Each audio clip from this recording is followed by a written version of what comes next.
মাধ্যমিকের জ্যামিতি থেকে একটা প্রশ্ন, 2 নম্বরের প্রশ্ন। তো ও কেন্দ্রীয় বৃত্তের এসি আর বিডি জ্যাদ্বয় পরস্পরকে পি বিন্দুতে ছেদ করে। তো আমি একটু ছবিটা আঁকবো, তাহলে আমাদের বুঝতে সুবিধা হবে। প্রথমে একটা বৃত্ত আঁকি।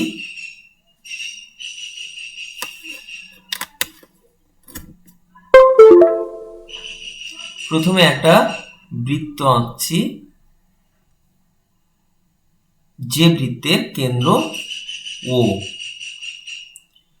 আর এসি আর বিডি দুটো জ্যা। আমি মনে করছি এটা হচ্ছে এসি আর এটা হচ্ছে আমার বিডি জ্যা। আমি নাম দিচ্ছি, এটা এসি আর এটা হলো আমার বিডি। পরস্পরকে মনে করো পি বিন্দুতে ছেদ করেছে। তো আমাকে প্রমাণ করতে বলা হয়েছে এ ও বি, তাহলে আমার এ ও যোগ করতে হয় এবং বি ও যোগ করতে হয়। তাহলে এই কোণটা এর সাথে যোগ করতে বলেছে সিওডি, তার মানে আমার ওসি ওডি যোগ করতে হবে। করার পর আমি কোণটা পাবো। এই কোণ দুটোর যোগফল আমাকে দেখাতে বলেছে, ওই না, এই কোণ দুটোর যোগফল আমাকে বের করতে বলেছে। আর এখানে বলে দেয়া আছে এপিবি, এপিবি মানে এই কোণটা, খেয়াল করো, এই কোণটা তোমার 80 ডিগ্রি বলে দেয়া আছে। এইখানে পিটা উপরে একটা দাগ পড়ে গেছে, ওই জন্য হয়তো দেখতে পাওয়া যাচ্ছে না। এই বিন্দুটার নাম হচ্ছে আমার পি। তো এই কোণটা হচ্ছে 80 ডিগ্রি দেয়া আছে, আমাকে এই ভ্যালুটা বের করতে বলা হয়েছে। তো আমি কি করছি, এখানে বিসি যোগ করছি। এখানে কি করছি, বিসি যোগ করছি। বিসি যোগ করা হলো।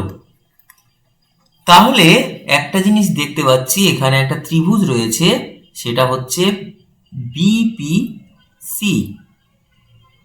এই ছোট্ট ত্রিভুজটা খেয়াল করো, এই কোণটা, এই যে এপিবি, এই কোণটা, এটা হচ্ছে আমার বহিস্থ কোণ। তাহলে আমরা জানি যে ত্রিভুজের বহিস্থ কোণ, তার মানে বিপরীত অন্তস্থ কোণদ্বয়ের সমষ্টির সমান, তার মানে এই কোণটা আর এই কোণটা যোগফলের সমান। তাহলে আমরা বলতে পারি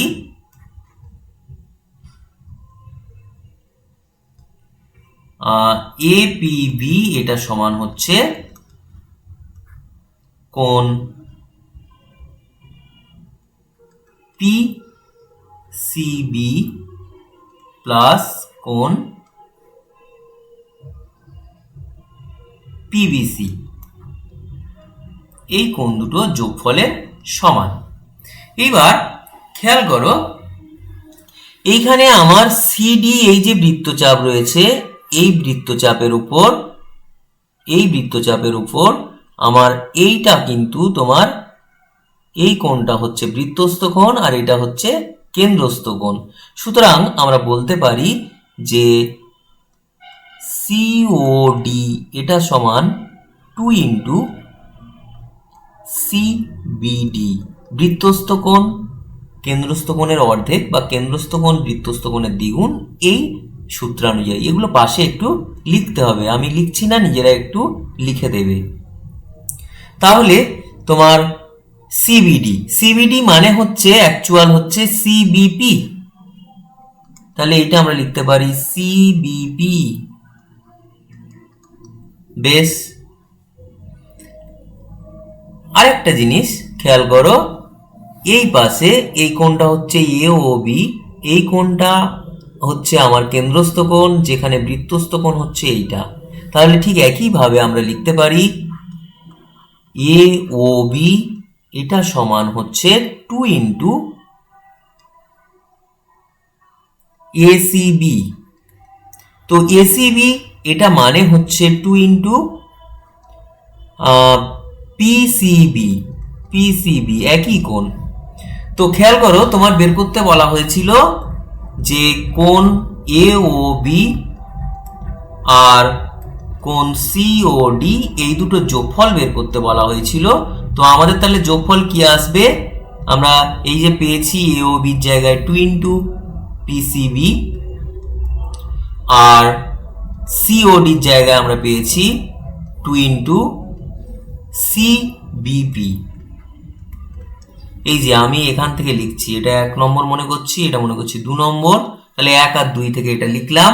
তাহলে এইখান থেকে আমরা কি লিখতে পারি, 2 কমন নিতে পারি।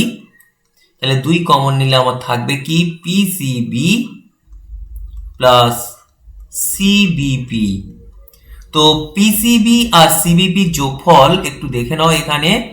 এই যে পিসিবি আর সিবিপি বা পিবিসি, এই যোগফলটা হচ্ছে, আমি যদি এটা স্টার মার্কিং করে রাখি, আমি স্টার থেকে পাচ্ছি এপিবি। তাহলে এখানে আমরা লিখতে পারি 2 ইন্টু এপিবি। আমার এপিবি অ্যাঙ্গেলের মান কিন্তু ওরা দিয়ে দিয়েছে 80 ডিগ্রি। তাহলে আমরা বলতে পারি এটা 2 ইন্টু 80, তার মানে হচ্ছে 160 ডিগ্রি। আমার অ্যান্সার চলে এলো।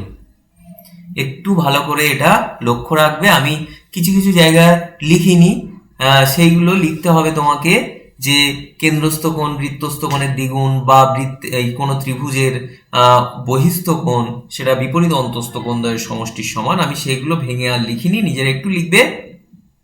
এবং খুব সহজ একটা প্রমাণ ছিল, একটা শর্ট প্রশ্ন ছিল। যাই হোক, একটু প্র্যাকটিস করবে।